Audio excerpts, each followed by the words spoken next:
The movie starts with an attempt by a group of detectives to catch a drug dealer. The suspect and his gambling friends are startled when someone kicks the ventilation fan from outside. When one of the men opens the window, he sees Detective Jang in black without any cleaning kit and suspects that she is not a window cleaner but a police officer. Being exposed, Detective Jang reveals that her intention is to catch only the drug dealer alone. As the drug dealer tries to escape through the door, she tells him that it is useless as all the escape routes have been blocked, which is guarded by Detective Young Ho and Detective Jae-hoon. Trusting her, the man then opens another window and reveals Captain Go's position, the leader of the squad. Feeling so disappointed by the squad, the drug dealer describes that if they try to rappel down with rope, then they should enter the building while breaking through the window, pulling their baton and subdue their target confidently. Captain Go answers that they didn't do it to minimize property damage. The suspect then plans to use his bag as a bumper to jump down and get ready to escape. As Captain Go gives the signal for the squad to enter the room, the suspect immediately jumps through the window as he planned.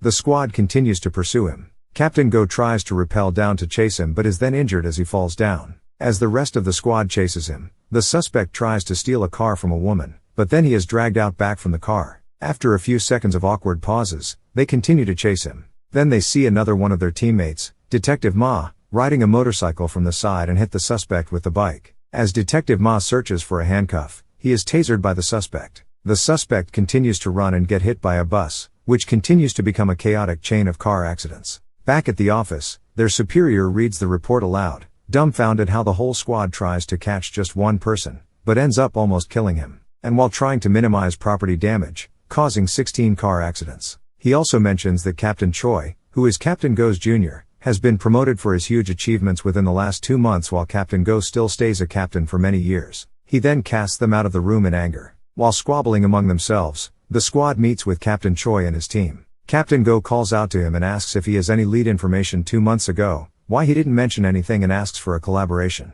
Captain Choi answers because he wanted to catch the criminal and that Captain Go has a knack for screwing up operations. He also mentions there is only one captain here now, since he has been promoted, and invites them to join him to celebrate his promotion.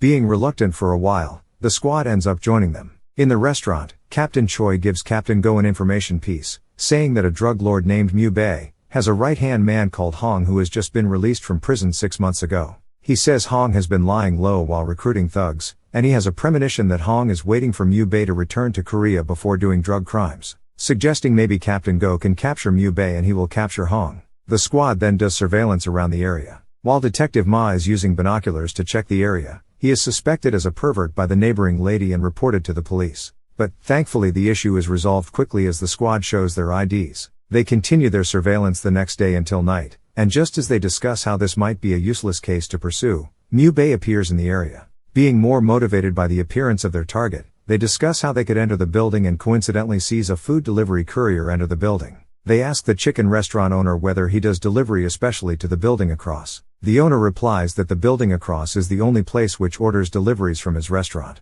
As they try to apply for part-time delivering foods as undercover, the restaurant owner says that today is his last day opening the business and he is selling the place since the business is empty. Detective Jae-hoon suggests a stupid idea which maybe they can buy the place and runs the chicken restaurant themselves, but after thinking about it, Detective Jang explains maybe it is not a bad idea since the restaurant is empty and the building is the only place which order from this restaurant. To proceed with this, Captain Go requests backup funds from his superior but it is declined as they don't have a good performance record. In the end, Captain Go uses his retirement fund as a deposit to buy the restaurant, saying if they fail to catch Mu Bae, then he gets to quit and opens a chicken restaurant anyway. They set up a wiretap in their investigation-related workspace, yet somehow customers keep coming and disturb their investigation process. Concerning this, Detective Ma asks who will cook the chicken if customers order them. Detective Jang says they can just order from somewhere else and repackage it. At that moment, they hear a dispute voice from the wiretap. Turns out the thugs are fighting over the TV remote. The dispute escalates and ends up being told by Hong, the right-hand man of Mu Bae, to just fight each other to see who deserves to take control.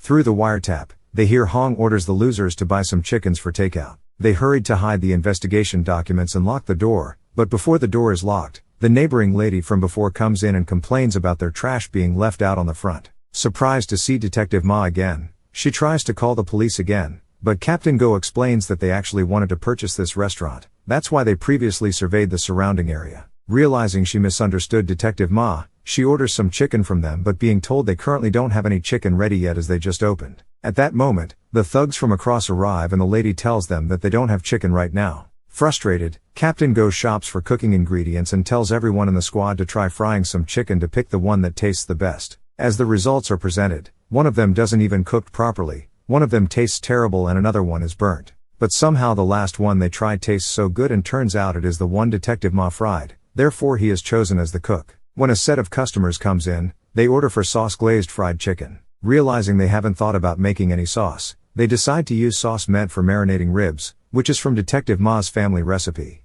As the customers try it, they really love it and business flourish in an instant. The tables are full and people even queue at the front of the restaurant. When a TV producer comes and proposes to feature the restaurant in his show, Captain Go rejects the offer and sends them out since he wants to keep their profile as low as possible. This hurts the TV producer and makes him feel humiliated. At night, Detective Young Ho spots Mu Bei in the area and attempts to contact the squad. But none of the squad member answers him due to the restaurant being so packed with customers. Detective Young Ho decides to tail them alone and loses them in an intersection.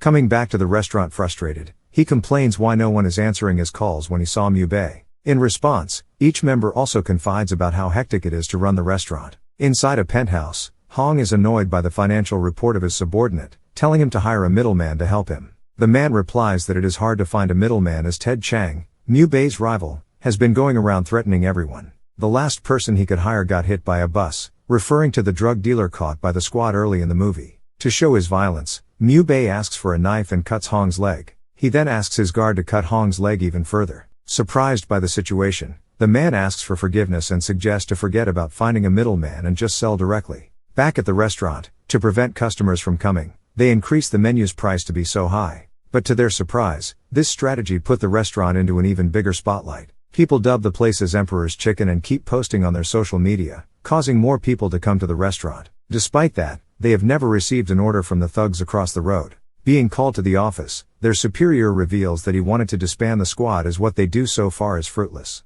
But Captain Go's phone keeps ringing and disrupts what his superior is trying to say. When he finally picks it up, it turns out the caller is from the people across the restaurant and they hurried back to the restaurant leaving their superior alone. After making the preparations, they go to deliver the chicken order. When the door opens, Captain Go sees the neighboring lady and some people cleaning the room. Asking where the people who usually live here are, the lady answers that they have just moved out today. Hitting rock bottom, the captain can just laugh out loud, saying they should enjoy their last moment as a squad together, quit becoming cops and run the chicken business for real because it is doing well. Turns out the TV producer from before, out of humiliation, defames their restaurant saying that they are increasing their price while actually ordering from other places to fill their orders, causing the business to drop. But at that moment, one of Mu Bei's subordinates enters the restaurant, and offers to purchase the restaurant's brand and turn it into a franchise, saying that although the restaurant is hit by a scandal, this is actually a good opportunity for an investor like him to bounce back the business. But in fact, Mu Bei uses the restaurant as an undercover business for supplying the drugs around. And to prevent further conflict with his rival Ted Chang, Mu Bei and his guard go to give him a visit. Revealing the truth behind the restaurant, he makes a proposal to work together. Suspecting something is wrong as the restaurant, the squad carries out a reconnaissance on the business, and finds out something strange. A customer is throwing away the chicken package right after receiving it from the courier. As they investigate the customers who order the chicken delivery, they find out that they are mostly drug addicts. When Detective Ma tries to find some information from the restaurant, he ends up playing mahjong with the employees and as he goofs around, he exposes his identity and ends up getting caught. When Mu Bei finds out that Detective Ma is a police officer, he goes into a rage and tells Hong to lure the other cops in and kill them, making Ted Chang take the fall and run away with the money. As they go to the office of Mu Bei's subordinate, they find the place empty and receive a video call revealing that Detective Ma is in their hand. When Hong goes to his mom's house to get some money that he hid there, Captain Choi shows up with his team trying to catch him. The place turns into a fighting ground and as Hong comes out from the house, Captain Choi and his team are already beaten up. As Captain Choi aims to shoot at the car, a school bus appears and hits the car. As the injured Detective Ma tries to break himself free, one of the criminals notices him and tries to hit him. But he managed to break free in time, and defeat all the criminals surrounding him while revealing that he was in the national judo team, and continues to chase after the criminals. The squad tries to rescue Detective Ma using his phone's location, and is confused as his location moves toward and passes them, since Detective Ma is holding on to the back of the criminal's truck. Arriving at a port, Detective Ma sees Mu Bei meet up with Ted Chang. As they are doing their drug transaction, They get alerted after hearing the police siren sound coming from Detective Ma's phone. Mu Bei shoots Ted Chang at the legs and the two sides begin fighting. The squad finally arrives at the location and Captain Go sends a picture of the situation to Captain Choi, and he rushes to the location with his team. The whole squad gathers and gets ready to fight while Mu Bei offers Ted Chang to them and asks them to just let him go. Captain Go declines and the fight starts. While Captain Choi's teammates worry about the situation, Captain Choi answers that it is manageable, since Captain Go's squad is actually filled with crazy people. Detective Ma is an ex-national judo athlete. Detective Young Ho is an ex-UDT police with rumors that he has killed people before. Detective Jang is a Muay Thai Asian champion who was nicknamed Jang Bok after Ong Bok. Detective Jae-hoon was in the baseball league and grew resilient to blows. Lastly, Captain Go, nicknamed Zombie after surviving 12 stab wounds during the last 20 years, he is with Major Crimes Division. Feeling pressured, Mu Bei attempts to escape with his guard. Captain Go chases after him but he is confronted by Mu Bei's guard. Detective Ma comes to aid Captain Go but also ends up getting beaten. Until finally Detective Jang comes and defeats her. Boarding a ship, Mu Bei is surprised to see Captain Go is also aboard the ship. The two keep fighting until Captain Go is finally able to subdue him. When Captain Choi arrives at the location, he sees the group of criminals already being tied up by the squad. For their big achievement, the entire squad gets a special promotion. Captain Go's superior is getting excited since he is the one who assembled the squad together. The squad receives their promotion, turns around and gives a salute. Leave a like if you enjoy the video, and subscribe for more videos like this.